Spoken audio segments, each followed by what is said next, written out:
नमस्कार, मी डी.एस. लोखंडे पाटील. चालू अर्थामध्ये आपलं सर्वांचं मनापासून स्वागत आहे. शरदचंद्र पवार पुन्हा एकदा पावसात भिजत भाषण करताना आज आपल्याला दिसले.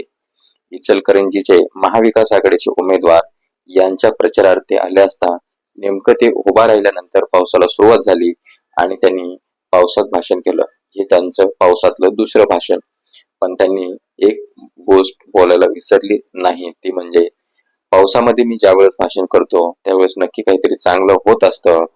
म्हणजे साताऱ्याची पुनरावृत्ती पुन्हा इचलकरंजी मतदारसंघामध्ये होणार का? ते आवाज ऐकून पूर्ण जंक्शनमध्ये शिट्ट्या आणि घोषणेची घोषणा सुरुवात झाली.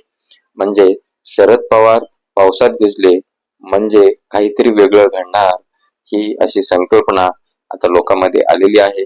आता ह्या इचलकरंजीच्या निकालाकडे पुन्हा शरद पवार पावसात भिजले यामुळं महाराष्ट्राचं लक्ष लागलंय. आपलं काय मत आहे यावरती आपण कमेंट बॉक्स मध्ये कमेंट करून कळू शकता. धन्यवाद.